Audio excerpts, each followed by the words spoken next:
어플도 그렇고 업체도 그렇고 굉장히 지금 기억이 안 좋겠네요. 아, 굉장히 안 좋죠. 업체 폐해에 대해서 좀 말씀해 주실 수 있나요?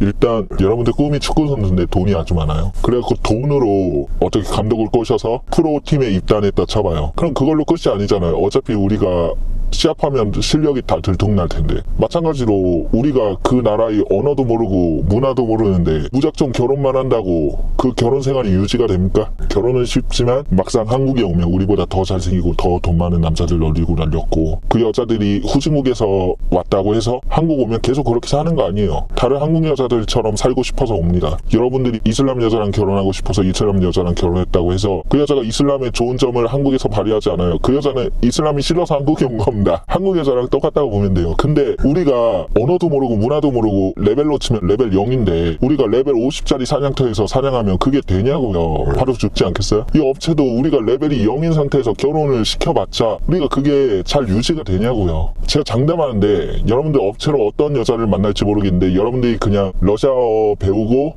러시아 문화를 알고 나서 결혼하면 그 여자보다 훨씬 좋은 여자 만날 수 있을 거예요. 그러면 처음으로 돌아가 보면 어쨌든 그 업체가 얘기했던 장점들을 보고 그 2천만 원이라는 큰 가입비를 쓴 거잖아요. 그럼 업체에서는 이제 장점을 홍보할 텐데 어떤 식으로 좀 설명을 하나요? 뭐 예를 들어 자기들이 여자들 철저한 검증을 거쳤다, 뭐 그리고 이 업체 통해서 결혼해서 잘 사는 사람들이 아주 많다, 뭐 그런 식으로 홍보를 하죠. 근데 지금 생각해보면 말도 안 되는 소리죠. 그 어떻게 검증합니까, 여자를? 그러면 가입하기 위해서 인적사항을 적을 거 아니에요? 뭐뭐 적어요? 병원 가서 성병이나 뭐 그런 게 있나 없나 검사를 하고, 소득증명 1년에 얼마 벌었다 뭐 그런 걸 내고, 그 다음에 범죄가 있냐 없냐 그 범죄 경력 뭐 그것도 내고 여러 가지 내죠. 그러면 반대로 받은 정보는 뭐예요? 안 줘요. 안 줘요? 러시아의 법상 개인정보를 못 주게 돼 있다고. 결혼 후에 3개월 후에 주게 돼 있다고 하는데 받아도 소용없어요. 아까 말했듯이 러시아는 공무원한테 돈만 주면 결혼기록, 이혼기록 다 줘준다. 여러분들이 결혼할 여자가 애가 있는 여자일지 아니면 이혼을 뭐 2번, 3번 했을 여자일지 알 수 없어요. 이런 것들은 당하고 나서 알게 된 거죠? 네네. 그러면 러시아로 가겠다고 했을 때 러시아 여자에 대한 정보는 뭘 받은 거예요? 이름, 키, 나이 뭐 이런 거죠. 별게 없네요. 네. 사진도 안 받았었죠, 처음에는. 가기 전에는.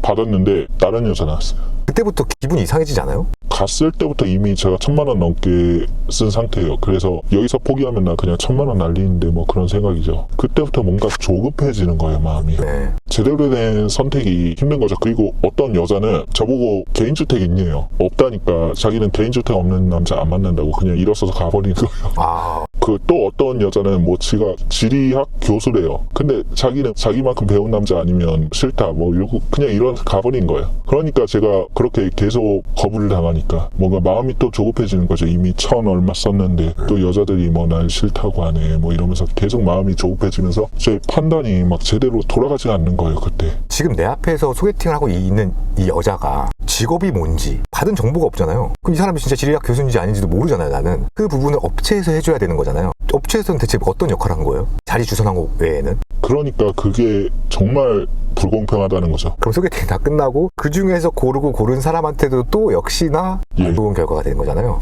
네, 전 솔직히 그 여자랑 업체랑 짰다고 봐요. 그냥 제 생각인데. 그러면 전체적으로 겪었던 일들에 대해서 분석을 하셨을 것 같아요. 맞죠. 먼저 이 업체 통해서 성공한 사람이 있는가 실패한 사람이 있는가 그거부터 조사를 했어요. 근데 실패한 사람들도 있는데 성공한 사람도 분명히 있더라고요. 근데 그 사람도 속고 있는 거예요, 제가 보기에. 어떻게 속고 있는지 말해볼게요. 네. 그 남자가 자기 아내가 블라디보스토크에서 뭐 제일 좋은 대학에 다니고 대학 다닐 때 한 달 용돈이 100만 원, 150만 원이었대. 7만 루블, 10만 루블. 근데 러시아에서 한 달 용돈으로 100만 원, 150만 원 받는 여자가 왜 나이 50만 아저씨한테 시집을 오냐고요, 한국에. 그러니까 지금 보면 너무 말이 안 되는 거예요. 솔직히 그 여자가 진짜 대학 다녔을지 뭐 어떻게 알아요? 진짜 용돈 받았을지 어떻게 알아요? 어플 해보면 죄다 자기가 의대 다닌다, 법대 다닌다 그런 말도 하거든요. 그러니까 예를 들어 노래방 도우미 하던 여자가 나 법대 다닌다, 의대 다닌다, 어플이든 업체든 사기치고 나 한 달 용돈 100만 원, 150만 원 받았다 사기치면 남자가 그 나라의 문화를 모르니까 속을 수밖에 없는 거죠. 한국 여자 중에도 그렇게 받는 여자 많이 없을 거예요.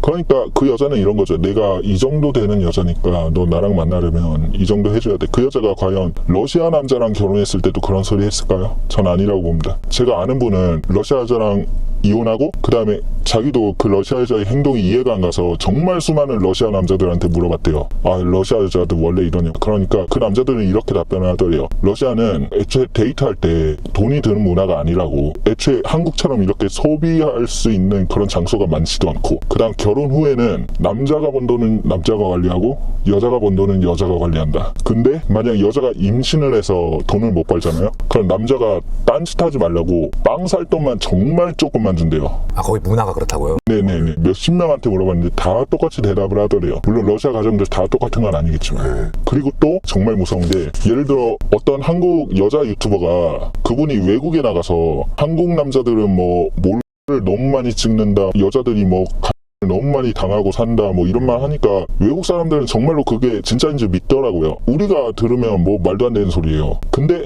또 러시아 여자들이 만약에 한국에 와서 러시아 남자들이 우리를 너무 많이 때린다, 러시아 남자들이 술을 너무 많이 먹고 우리를 괴롭힌다 이러면 우리가 진짜로 그렇게 믿는 사람들이 있을 거 아니에요. 그러니까 이 러시아의 문화를 모르면 그 여자들이 거짓말에 당할 수밖에 없는 거죠. 제가 그냥 객관적인 사실만 말씀드릴게요. 러시아 남자가 러시아 여자 결혼하면 이혼을 정말 대수롭지 않게 생각하거든요. 이혼하고 재혼하고 이혼하고 재혼하고 이렇게 돼요. 근데 딱 하나 잘 사는 조합이 있어요. 바로 러시아 남자 고려인 여자.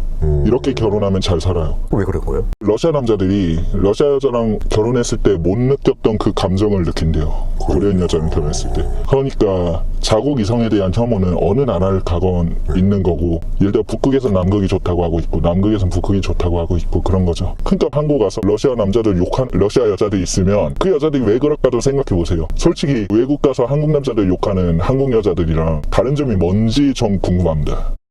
어쨌든 국제 결혼으로 눈을 돌렸던 거는 한국 여자와 결혼이 조금 힘들 것 같다라는 생각에서 파생된 거잖아요. 네네. 그러면 지금은 그 생각이 좀 바뀌었나요? 예, 그렇죠. 솔직히 이왕 결혼할 거면 같은 문화권에 사는 여자가 좋지 않을까 그렇게 생각해요. 그 이유가 뭐냐면, 예를 들어 션, 마동석, 타블로 이런 분들 봐요. 이분들이 영어를 못해요. 돈이 없어요. 다 가지셨는데 그 완벽하신 분들이 왜 외국 여자랑 결혼 안 하고 한국에서 그렇게 욕하고 있는 그 한국 여자랑 결혼했을까요? 한국 여자가 가지는 장점이 있는 거예요. 자국 이성에 대한 혐오는 어느 나라를 가건 있습니다. 외국에 간다고 해서 그 외국 여자들이 마냥 착할 거라는 생각은 버리셔야 돼요. 예를 들어 그 외국 여자들도 한국에 오죠? 그럼 한국 여자보다 더하면 더했지 덜하진 않습니다. 그냥 인스타에 사진 하나 올리면 만나던 남자 몇백 명, 몇천 명인데.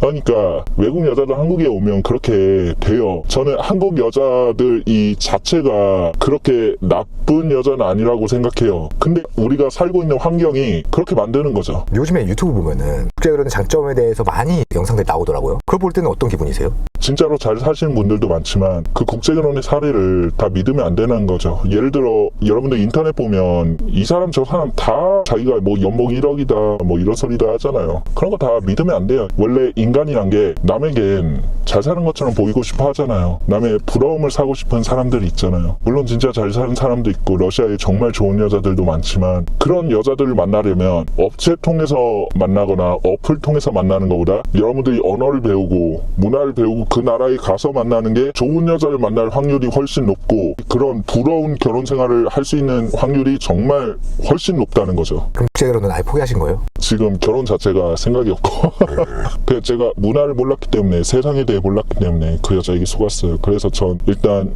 영어를 배우고 제 눈으로 직접 이 세상을 보고 싶어요. 세계 여행 한번 갔다 오고 그 와중에 좋은 여자를 만난다 하면은 결혼할 생각은 있습니다. 근데 딱히 안 해도 상관없어요 지금은. 좋은 생각이신 게 나를 높이자, 나를 개발하자잖아요. 네네. 그러다 보면 좋은 여자가 나타나겠죠. 아, 감사합니다. 네. 그럼 이미 업체에 가입하시는 분들도 있잖아요. 그런 분들께는 어떤 조언을 하고 싶어요?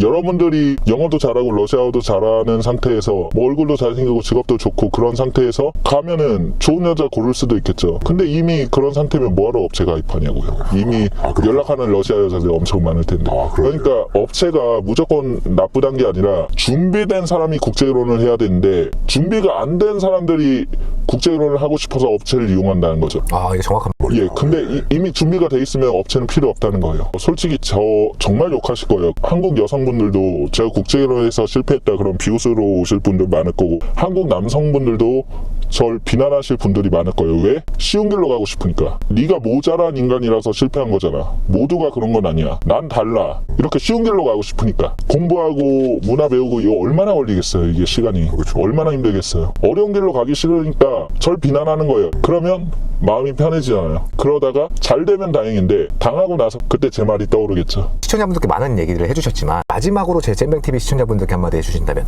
언어를 모르면 사랑이 싹들 수 없고, 문화를 모르면 좋은 여자 나쁜 여자를 구분할 수가 없습니다. 쉬운 길로 가지 마세요. 어려운 길로 가야 됩니다. 그게 유일한 길이에요. 잼뱅TV 시청자 여러분, 지금까지 감사했습니다. 수고하셨습니다.